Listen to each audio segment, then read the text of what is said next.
आज पता चलेगा कि सीरीज किसके नाम, भारत या श्रीलंका। जी हाँ, सीरीज डिसाइडर में भारत और श्रीलंका की टीम तीसरे टी20 इंटरनेशनल में आज राजकोट में भिड़ने वाली है। अगर टीम इंडिया को ये सीरीज जीतना है तो उसे कुछ काम करने होंगे। वो कौन सी 5 चीजें हैं वो आज मैं बताऊंगा, जिसकी जरूरत भारतीय टीम को है कि वो उन कमियों को दूर करे, तभी भारतीय टीम ये सीरीज जीत सकती है। नमस्कार, आप देख रहे हैं न्यूज बाइस्कोप और मैं हूं राकेश रंजन। सीरीज डिसाइडर में अगर भारतीय टीम को जीत चाहिए तो 5 चीजें करनी है। जैसा मैंने पहले भी कहा, पहली चीज की बात जो मैं करूंगा वो है बॉलिंग में डिसिप्लिन। मतलब कि जो आपने एक्स्ट्रा रन उपहार स्वरूप विपक्षी टीम को दिए हैं उससे बचना होगा, और इसका उदाहरण आपके सामने है। दूसरे टी20 इंटरनेशनल की हम अगर बात करें तो उसमें भारतीय टीम ने 12 अतिरिक्त रन लुटाए, जिसमें से 7 नो बॉल और 4 जो है वो वाइड गेंदें थी। अब आप खुद समझिए कि अगर आपने 11 गेंदें नो और वाइड में फेंक दी, इसका मतलब हुआ कि आपने ऑलमोस्ट 2 ओवर श्रीलंका की टीम को ज्यादा बल्लेबाजी दी। तो बॉलिंग में वो डिसिप्लिन चाहिए। अगर आप पहले टी20 इंटरनेशनल की बात करें तो आप वहां देखेंगे कि वहां भारतीय बॉलर्स ने बहुत डिसिप्लिन बॉलिंग की थी और एक्स्ट्रा बिल्कुल ही नहीं दिया था। तो जब आप उस पर कंट्रोल रखते हैं एक्स्ट्रा पर, तो निश्चित तौर पर उसका लाभ आपकी टीम को मिलता है। तो जो पहली चीज भारतीय टीम को करनी होगी वो बॉलरों के जिम्मे है, और वो उनकी जिम्मेदारी ये है कि वो बहुत अनुशासित होकर गेंदबाजी करें और नो बॉल और वाइड गेंद फेंकने से बचें। दूसरी चीज जो टीम इंडिया को करनी होगी वो ये है कि पावर प्ले जीतना होगा। अगर हम देखें तो बैटिंग पावर प्ले जीते हुए तो टीम इंडिया को एक लंबा अरसा हो गया है।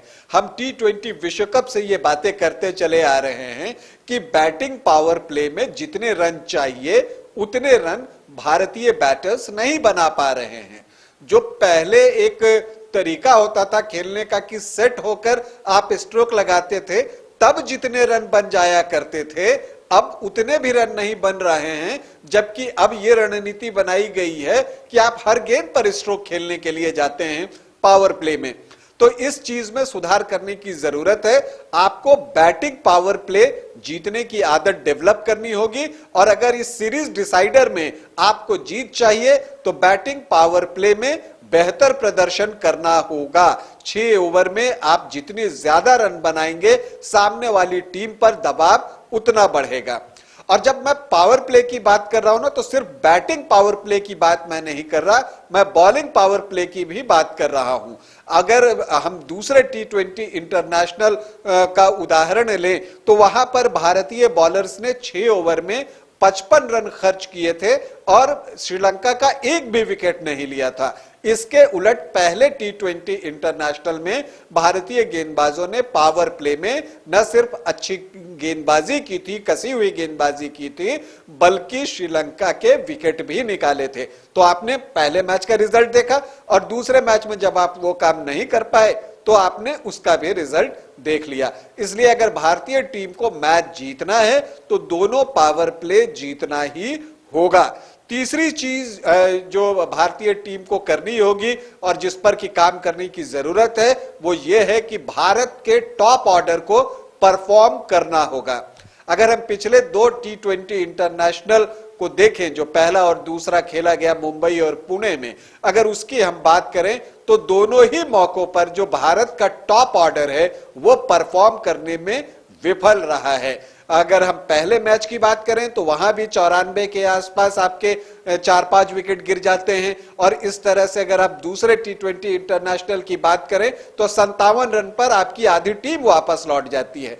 तो जब अगर टॉप ऑर्डर का बैट्समैन अच्छा परफॉर्म नहीं करेगा, बैटर अच्छा स्कोर नहीं करेंगे, तो लोअर डाउन दी ऑर्डर जो है वो दबाव बढ़ता है, और फिर जो लक्ष्य आपका होना चाहिए, आप जितने रन तक जा सकते हैं उतने रन तक आप जा नहीं पाते। ये एक अलग बात है कि पहले मैच में दीपक हुड्डा और अक्षर पटेल और दूसरे मैच में सूर्य कुमार यादव और अक्षर पटेल की जोड़ी ने भारतीय टीम को एक रिस्पेक्टेबल टोटल तक पहुंचा जरूर दिया, लेकिन ये आपको ध्यान रखना होगा कि टॉप ऑर्डर्स को अपनी जिम्मेदारी निभानी होगी।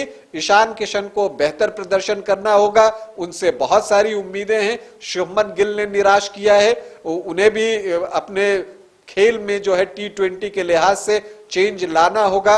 हार्दिक पांड्या भी अभी तक अपेक्षाओं पर खरे नहीं उतरे हैं, राहुल त्रिपाठी तो खैर नए हैं ही।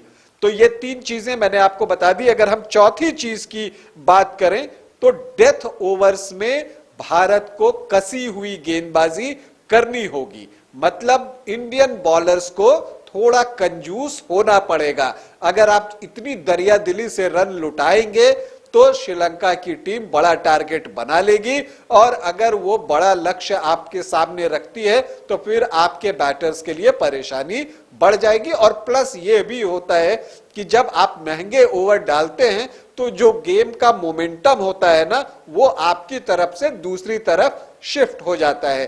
तो इस लिहाज से ये बेहद ही जरूरी है कि डेथ ओवर्स में इंडियन बॉलर्स अच्छी गेंदबाजी करें। अगर हम दूसरे T20 इंटरनेशनल की बात करें तो आखिरी 6 ओवर में भारतीय बॉलर्स ने 93 रन लुटाए। तो आप समझ सकते हैं कि अगर 6 ओवर में आप 90-100 रन खर्च करने लगे तो बाकी के 14 ओवर में कितने रन बनेंगे। तो उस लिहाज से आप देखें तो 206 का जो स्कोर बनाया था श्रीलंका ने वो कम ही बनाया था।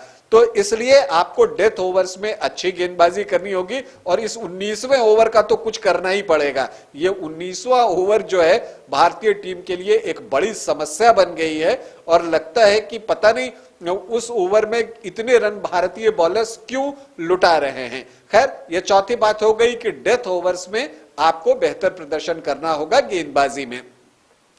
पांचवी चीज जो कि खेल से जुड़ी नहीं है लेकिन बहुत ही अहम है कि टीम को पैनिक नहीं होना होगा। हार्दिक पांड्या एक ब्रेव कैप्टन के रूप में सामने आए थे, लेकिन दूसरे T20 इंटरनेशनल में जब उनकी कप्तानी में टीम इंडिया को पहली हार मिली, उस दौरान जो उनके कुछ हाव भाव थे उसे मैं सही नहीं मानता। खास करके जैसे अर्शदीप की गेंद पर जो शनाका का कैच लपका गया और फिर जो नो बॉल उसे करार दिया गया, उसके बाद जो उनके एक्सप्रेशंस थे, या आप मैच के दौरान एक दो बार और भी देखेंगे, इवन दो कि जब मैच खत्म नहीं हुआ था, एक गेंद अभी बाकी थी, उस वक्त ही वो खड़े हो जाते हैं और खिलाड़ियों से हाथ मिलाने लगते हैं कि हाँ चलो अब मैच खत्म हो गया। तो इन चीजों से बचना होगा। बॉडी लैंग्वेज आपका बिल्कुल पॉजिटिव होना चाहिए, और इसके अलावा सार्वजनिक तौर पर किसी के लिए बुरे शब्दों का प्रयोग ना हो तो वो बेहतर होगा, ऐसा मुझे लगता है। जैसे उन्होंने अर्शदीप को इशारा करते हुए कहा कि उन्होंने इतने सारे नो बॉल फेंके और उनकी एक हिस्ट्री है कि वो नो बॉल फेंकते हैं और ये एक क्राइम है। ये बातें आप ड्रेसिंग रूम में भी कर सकते हैं। थोड़े रस्टी जरूर थे अर्शदीप, और ऐसा होता है जब आप वापसी करते हैं, किसी का भी खराब दिन होता है। हालांकि बाद में राहुल द्रविड़ ने इस बात को संभालने की कोशिश की और उन्होंने कहा कि थोड़ा पेशेंस रखना होगा। इस खैर, तो ये 5 चीजें हैं जो भारतीय टीम को बहुत ध्यान रखने की जरूरत है, और इन चीजों पर अगर भारतीय टीम वर्क करती है तो कोई वजह नहीं है कि भारतीय टीम सीरीज पर कब्जा कर ले। अगर आप कुछ रिकॉर्ड्स के बारे में जानना चाहते हैं तो आपको बता दूं कि भारत और श्रीलंका के बीच जो आखिरी 5 T20 इंटरनेशनल खेले गए हैं उसमें 3 मैच भारत ने जीते हैं, 2 मैच श्रीलंका ने जीता है, मतलब वहां भी कांटे का मुकाबला है। हालांकि राजकोट में भारत ने अब तक 4 मैच खेले हैं जिसमें 3 में उसे जीत मिली है, सिर्फ 1 में हार का सामना करना पड़ा है। तो ये एक अच्छी बात है कि राजकोट में भारत का विन परसेंट जो है वो अच्छा है। तो ये एक बात हो गई, और एक और आपको बता दूं कि भारतीय टीम आज सीरीज जीतना हर हाल में चाहेगी, और जो भारतीय टीम का पोटेंशियल है, अगर भारतीय टीम अपने पोटेंशियल से खेलती है तो निश्चित तौर पर सीरीज उसके नाम होगा। हालांकि जिस तरह से श्रीलंका की टीम परफॉर्म कर रही है उससे लगता है कि एक और थ्रिलर हमें देखने को मिल सकता है। अभी के लिए इतना ही, इजाजत दें, नमस्कार।